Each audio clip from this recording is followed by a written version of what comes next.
Assalamualaikum warahmatullahi wabarakatuh. Yang terhormat Ibu Siti Nur Aisyah SEMAB selaku dosen pengampu mata kuliah Komunikasi Bisnis. Kami dari kelompok 1 izin mempresentasikan tentang materi yang berjudul Rapat Bisnis. Sebelumnya perkenalkan, nama saya Dina Lawati dan rekan-rekan saya yang bernama Lutfi Maira dan Yuni Oktaviana.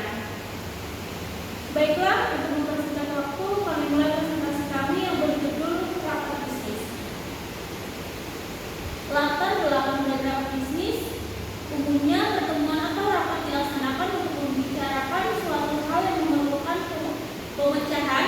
Menurut Kamus Besar Bahasa Indonesia, rapat adalah pertemuan atau perkumpulan untuk membicarakan sesuatu.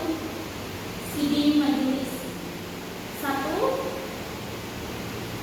Rapat merupakan komunikasi sekelompok secara resmi. 2. Rapat sebagai kegiatan musyawarah kelompok atau mufakat. 3. Rapat yaitu media komunikasi kelompok yang bersifat tatap muka. Agar dapat mencapai kesepakatan atau memutuskan pengambilan langkah tertentu dalam rangka kerjasama yang tetap, dari beberapa pengertian di atas dapat disimpulkan bahwa definisi rapat adalah suatu pertemuan antara anggota organisasi atau perusahaan yang bertujuan merundingkan atau memecahkan masalah yang menyangkut kepentingan organisasi atau perusahaan. Di sini ada pengertian rapat bisnis. Rapat adalah pertemuan formal atau informal antara dua atau lebih orang dengan tujuan untuk membahas, memutuskan atau merencanakan sesuatu. Rapat dapat dilakukan di berbagai tingkatan, baik dalam konteks bisnis, pemerintahan, organisasi masyarakat, atau kelompok sosial. Proses rapat melibatkan pertukaran gagasan, pengambilan keputusan, atau penyampaian informasi. Kemudian biasanya diatur sesuai dengan agenda atau topik tertentu. Informasi atau pengambilan keputusan terkait sesuatu hal. Aktivitas ini umumnya diorganisir dengan tujuan mencapai pemahaman bersama, memfasilitasi komunikasi antar anggota kelompok atau merancang langkah-langkah atau keputusan bersama. Di sini ada tujuan rapat. Rapat dilakukan bukan tanpa tujuan. Berikut adalah tujuan dari diadakannya rapat. 1. Pembahasan dan koordinasi. Rapat menyediakan forum untuk berbicara berbagai ide atau menyelaraskan upaya antara anggota tim atau organisasi. 2. Pengambilan keputusan. Banyak rapat diadakan dengan tujuan mencapai keputusan bersama terkait kebijakan, proyek atau perubahan. 3. Pemecahan masalah. Rapat dapat digunakan sebagai forum untuk mengidentifikasi, menganalisis, dan menyelesaikan masalah-masalah yang dihadapi oleh kelompok. 4. Menyampaikan informasi. Anggota tim atau pemimpin dapat menggunakan rapat untuk menyampaikan informasi terbaru, perkembangan, atau rencana ke depan. 5. Pembangunan tim. Rapat dapat membantu memperkuat hubungan antara anggota tim, membangun kepercayaan, dan meningkatkan kerjasama.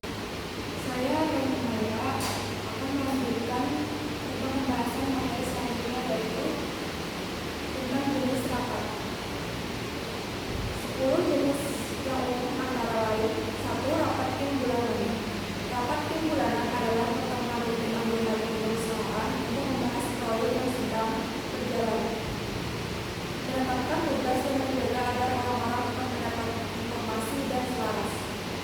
Pertemuan ini biasanya diadakan setiap bulan pada hari yang sama dan berlangsung selama 30 menit hingga beberapa jam, tergantung pada ukuran kemampuan penerimaan informasi yang dimaksud. Kedua, ada rapat berdiri.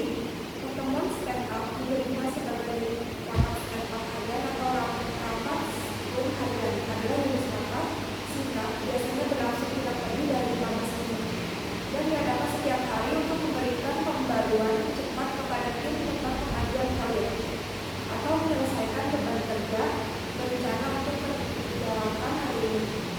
Yang ketiga, ada rapat pembaruan status, yaitu rapat pembaruan yang berfokus pada penyediaan pembaruan dari anggota tim tentang pengajuan proyek dan tugas mereka.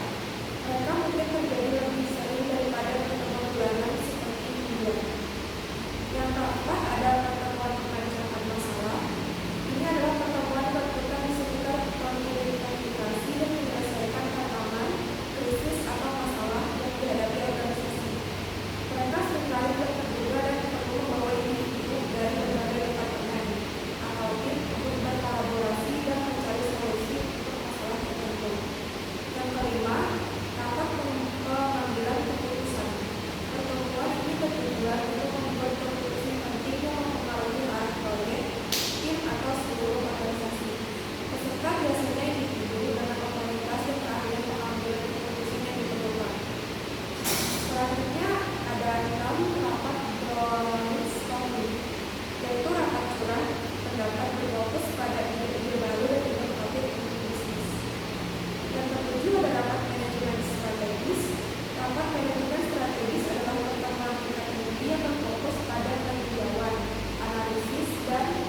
tujuan yang diinginkan, diperlukan persiapan matang dan berbagai hal penting yang harus diperhatikan.